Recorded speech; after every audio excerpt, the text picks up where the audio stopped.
Yes, habari. Anaitwa Engineer Sisi na leo tuko na session yetu, tumeendelea kama kawaida, na leo niko na mtaalamu atajitambulisha, alafu nitawapia leo ninyi ambacho tunaenda kuzungumzia hasa na vitu gani ambavyo tutavibusia kwa sababu ya maswali ama comments ambazo mmekuwa mkizitoa katika mitandao yetu ya kijamii. Yes, karibu, unaweza kujitambulisha alafu tukaendelea. Asante sana engineer. Kwa jina naitwa Sadok Baamkaisi, HSC supervisor.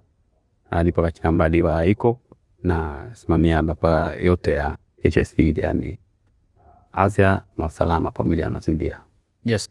Nafikiri pia kwa watu ambao wamezidi wanafuatilia sessions zetu tofauti, sio sura ngeni kwao, na nafikiri tumeweza kumtafuta tena kwa sababu kuna vitu vingi ambavyo nimekuwa nikipata kama maswali ambayo natoka kwa watu ambao wanafuatilia, na hususan pale ambapo wanakutana na kitu kinaitwa accident na incident. Okay. Sasa na hii session ambayo tunaingia leo ni maalum ama hususan inazungumzia uhusiana masuala ya incident and accident. Na nini tofauti, kama watu wengi wamenyumiza sana tofauti ya vitu buini ni nini, na washindwa kuelewa na kupata uelewa mkubwa zaidi kuhusiana na hiyo swala. Sasa leo tunamaliza mzizi wa fitness. Sasa tuko na mtaalamu, na kaa hapo ili tuweze kupata mtamko. Asante sana engineer kwa maswali yako na introduction kwa ujumla. Nitaenda straight kwenye point. Umeongelea kuhusu accident pamoja na incident.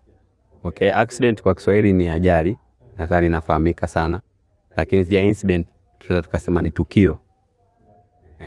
Kwa hiyo kwenye tukio sasa inaweza ikawa ajali, inaweza ikawa near miss na koso. Kwa hiyo accident ni upati ya incident.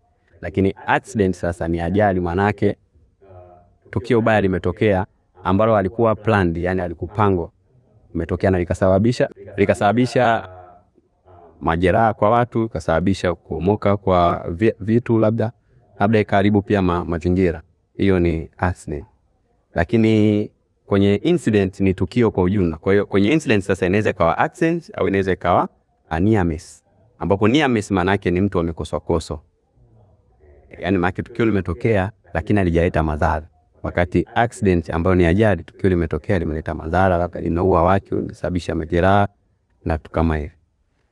Tupatie mifano, sababu mara nyingi najua sisi tunapenda kupata mifano ili kuelewa zaidi. Tupe mifano ambayo hata msikilizaji akisikia aweze kupata uelewa kuona hisi kabisa. Sasa mfano mrahisi na ambao unafahamika kwa watu wengi sana, ukiongelea kuhusu sana ajali za barabarani. Kwa hiyo inaweza ikawa let's say mtu anavuka barabara, wakati anavuka alikuwa anachezea simu, anakuja kushtuka hivi gari ile, lakini uzuri yule dereva akakanyaga brake mapema, likafika nchi kadhaa tu limguse. Kwa hiyo hamna kitu kilichotokea, yani hamna mtu aliyokufa, lakini pia hakuna ajali yote iliyotokea, hamna chochote kilichotokea. Kwa hiyo kinaita ni near miss. Tunasema huyo mtu amekosa. Ni near miss. Hiyo ni incident pia. Tutaingia kiundani zaidi kwamba kwenye near miss tunasema ni part of the lagging indicator. Tutaizungumzia baadaye, nadhani kwenye makala ya HSC tutaiongelea. Kwa hiyo ni umetoa mfano wa near miss. Wakati accident inatokea sasa, dereva labda alikuwa anaendesha gari akawa anacheza